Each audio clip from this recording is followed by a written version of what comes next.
Queridos irmãos e irmãs, estamos então neste 26º domingo do tempo comum, domingo este em que a liturgia apresenta-nos no Evangelho Jesus que conta a parábola do homem rico. E este Evangelho, Jesus começa descrevendo a figura deste homem, né? Como é este homem rico? É aquele que está, diz a passagem, né? Diz o Evangelho, está vestido de roupas finas, elegantes, que faz festas esplêndidas, né? Interessante essa tradução do Evangelho, né? Faz festas esplêndidas, né? Não é qualquer festa, não é de qualquer modo, né? Jesus adjetiva um pouco melhor essa realidade para que a gente possa compreender.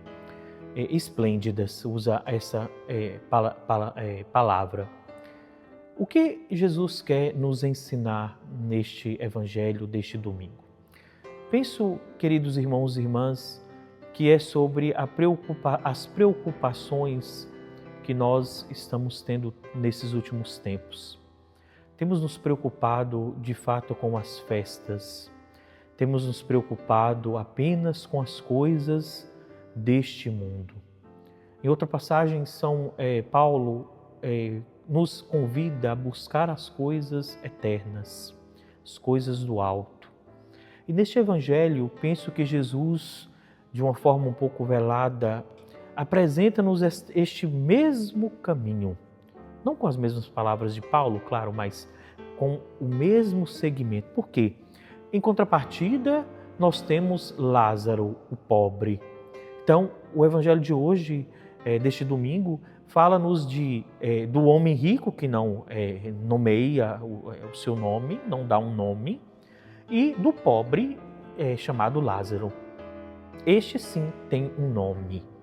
O nome, na Sagrada Escritura, dar o nome a alguém significa dar alguma importância, dar destaque àquela pessoa, de modo particular a trazê-lo, em algumas ocasiões, a uma vida nova, a uma função, a um porquê. Então Lázaro, que é pobre, morre ao mesmo tempo, né? Morre Lázaro e morre também o rico. Um vai para o reino dos céus, porque Jesus diz, na vida ele não recebeu, neste mundo, não recebeu os consolos, mas agora na vida eterna, ele encontra consolo de todas as tribulações que ele viveu, de todos os tormentos possíveis que viveu nesta terra. Realmente, irmãos, nós vivemos um mundo de inúmeros tormentos, inúmeros desafios, de inúmeras dificuldades e tribulações, como viveu Lázaro, mas também de alegrias, né? A nossa vida não é só tribulações, só dificuldades. Ela passa também por momentos de felicidades. E isso tem que ser uma verdade em nossa vida, em nosso tempo.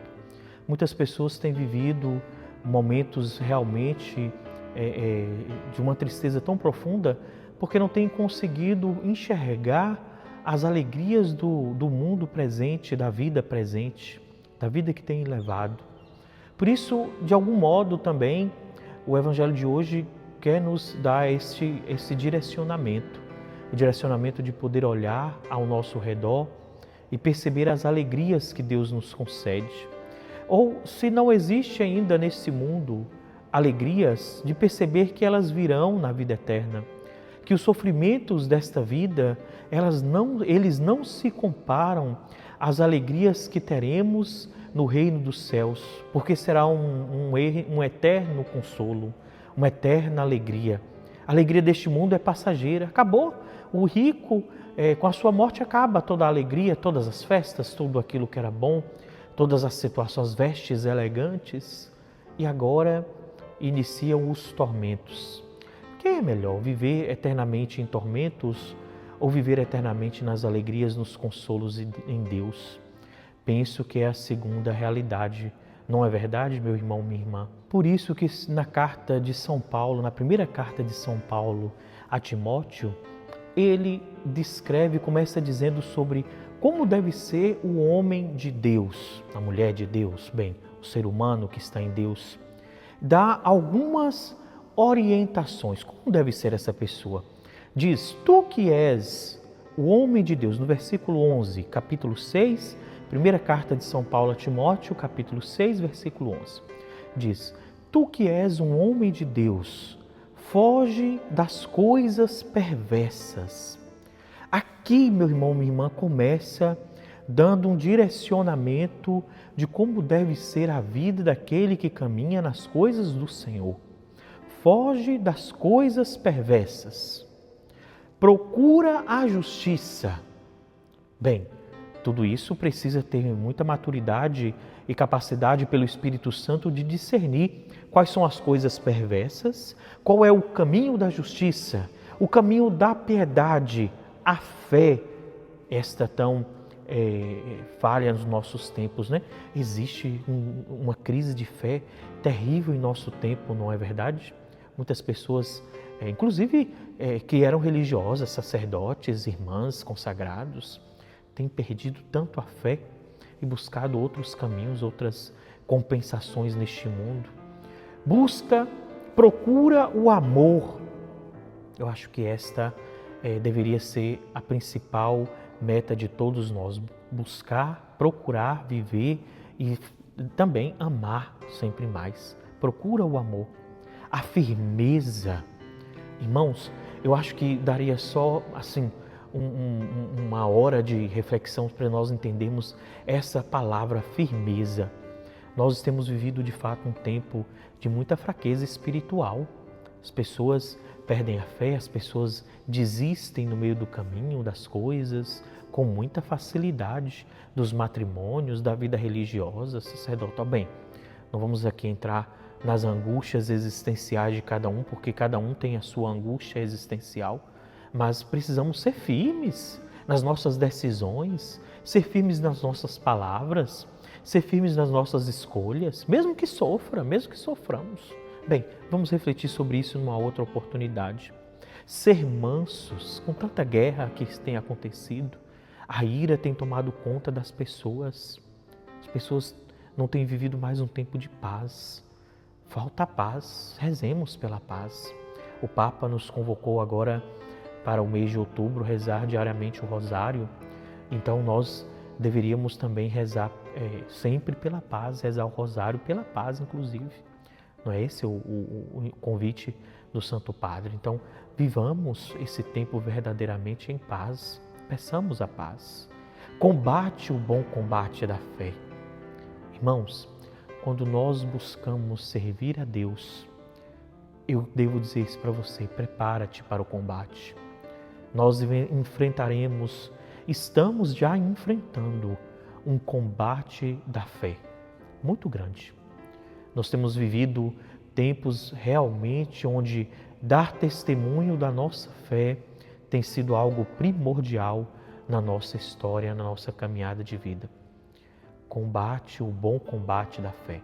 Todos somos convidados a entrar nas fileiras para este combate, porque este, de algum modo, é o caminho para a vida eterna.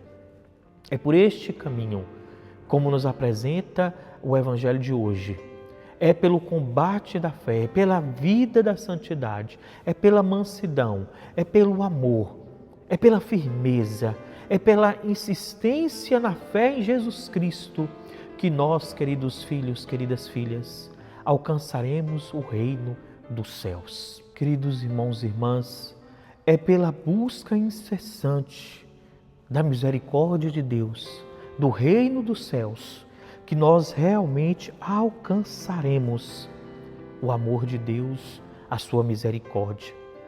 Nós, queridos filhos, queridas filhas, devemos suplicar constantemente. Avisa os outros, avisa os nossos parentes. Toca, Senhor, os corações endurecidos dos nossos irmãos e irmãs, para que reconheçam a necessidade de buscar a vida no Senhor, de esperar as recompensas em Deus Todo-Poderoso.